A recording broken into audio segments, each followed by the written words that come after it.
Bwana wana OMTV, mambo vipi? Inakuaje? Bwana, sisi wote tunafahamu kuwa kwa sasa dunia nzima inatazama taifa la Tanzania nyuma ya documentary ya CNN kutoka na kufichua kilichotokea kwa uchaguzi mkuu tarehe 29 Oktoba.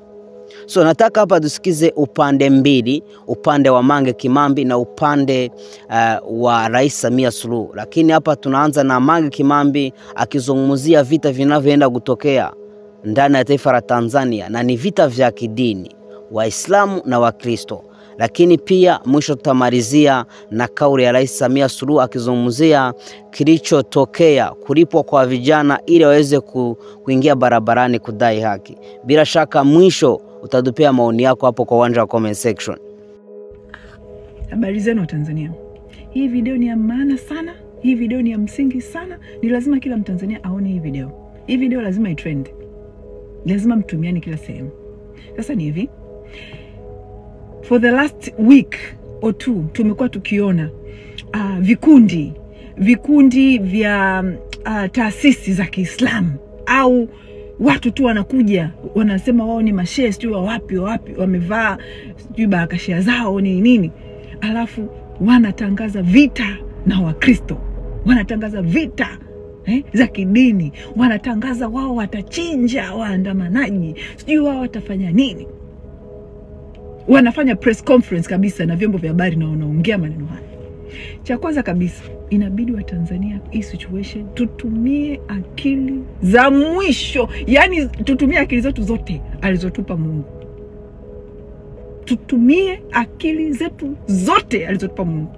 Cha kwanza, inabidi wa Tanzania mjiulize, kwa nini serikali inaruhusu? Kwa nini jeshi la polisi linaruhusu watu kuja kuongea maneno ya hatari hivi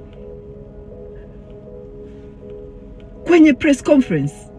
Kwa nini watu wanatangaza vitu vya hatari hivi? Tutachinja, tutaua, sijui tutanini waandamanaji, sijui Wakristo hivi, sijui teki hivi. Kwa nini wanaruhusu vitu hivyo? Inabidi mjiulize, kwa jinsi hichi ilivyo sasa hivi, kwa nini wanaruhusu hichi kitu? Jibu ni kwamba hii ndio strategy ya serikali batili, serikali haramu. Hii ndio strategy waliokuja nayo CCM ya kuweza kupunguza upinzani wa wananchi kwao. Wanawao distract wananchi, wanawaondoeni kwenye upinzani wenu na serikali, wanawageuza mgombani wenyewe kwa wenyewe. Inabidi wa Tanzania ambao hamjasoma vitabu msome vitabu vya madikteta wengi. Madikteta wengi duniani wanashikiliaga nchi, wanashikiliaga power kwa kutengeneza adui ambao wananchi wanajikuta wako busy na yule adui. Ndio CCM wanachotufanyia sasa hivi.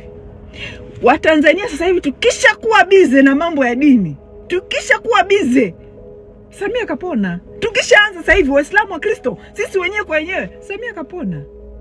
Na ndio kitu ambacho Samia anajaribu sasa hivi kukifanya kwa nguvu zote. Ndio maana mnaona serikali imeruhusu hao watu kuja kuongea mambo ya hatari kwenye nchi kiasi hiki.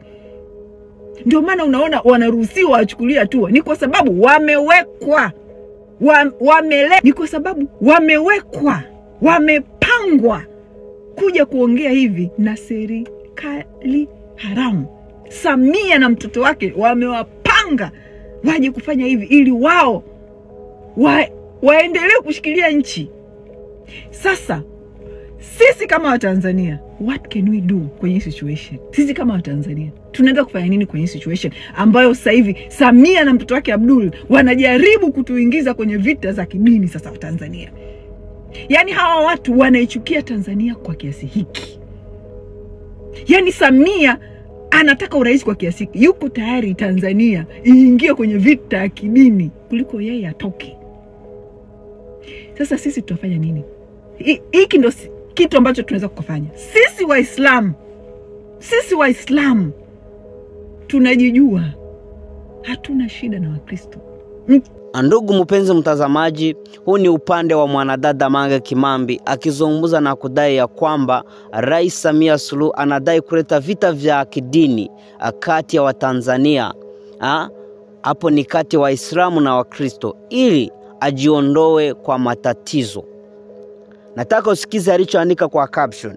Aliandika hivi: Watanzania nawaita mara tatu, msiruhusu Samia na toto lake jangili wakabadilishe ishu ya kudai haki ikawa ishu ya dini.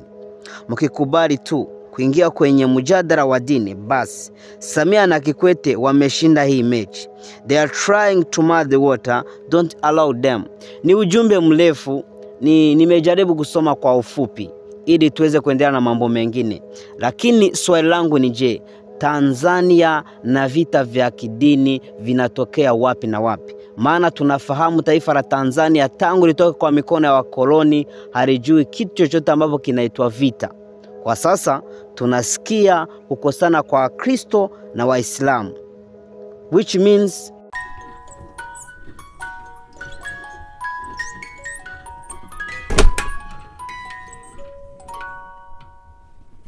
vinaenda kuleta vita isiyokuwa ya maana kwa taifa la Tanzania. Mpenzi mtazamaji, nataka isiwe kusimama kwa upande fulani, tuwe wazalendo wa kweli. Taifa la Tanzania kwa sasa lishazama kwa matatizo. Kabla utoe maoni ya ukashifu mtu yoyote, nataka ukumbuke ya kwamba kwa sasa mataifa ya Ulaya yamesimamisha au yamekataza mikopo na misaada mapya ilikuwa inatoka Ulaya na kuingia Tanzania.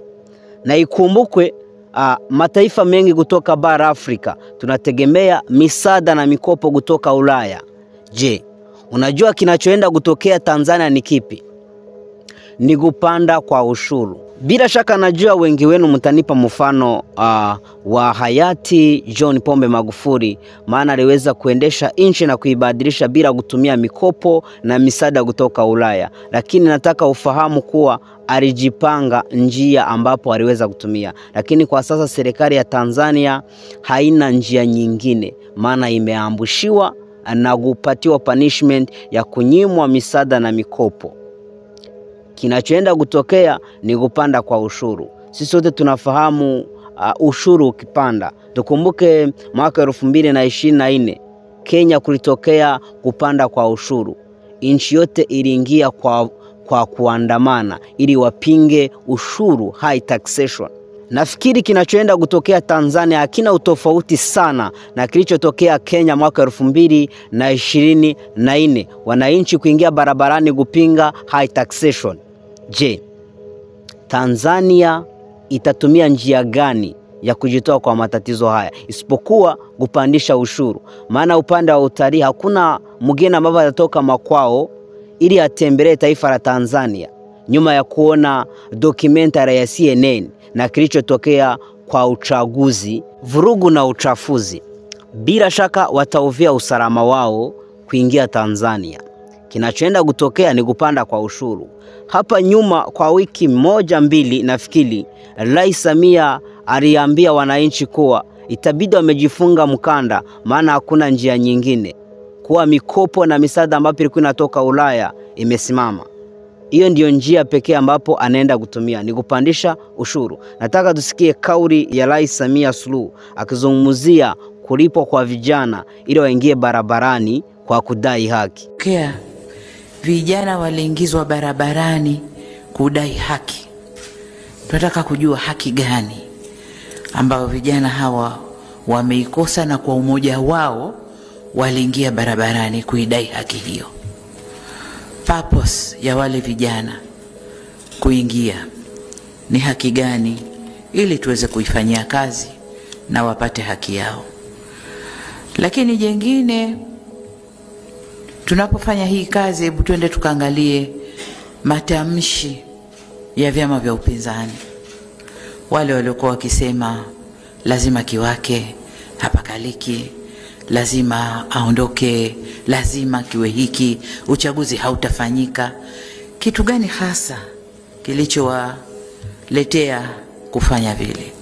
Lakini katika kufanya hivyo tuangalie uhusiano wa hicho chama na tume yetu ya uchaguzi. uhusiano wao ulikuwaje katika kipindi hicho mpaka ikawapelekea waseme maneno yale. Lakini jingine tuangalie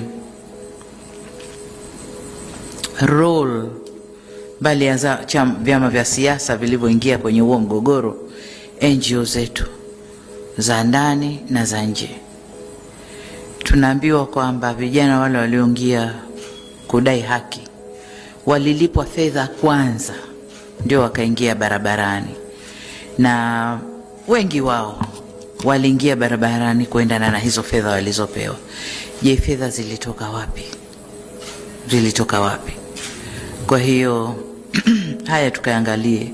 Ndugu mpenzi mtazamaji, hii ni kauli ya Rais Samia Suluhu aliyoiongea kuhusu kulipwa kwa vijana ili watokee kuenda barabarani kudai haki. Ningependa tuongee vitu facts, lakini mpenzi mtazamaji, bila shaka umesikiza upande zote mbili. Ningependa utuachie maoni yako hapo kwa uwanja wa comment section. Also 7 Media TV tunawapenda sana.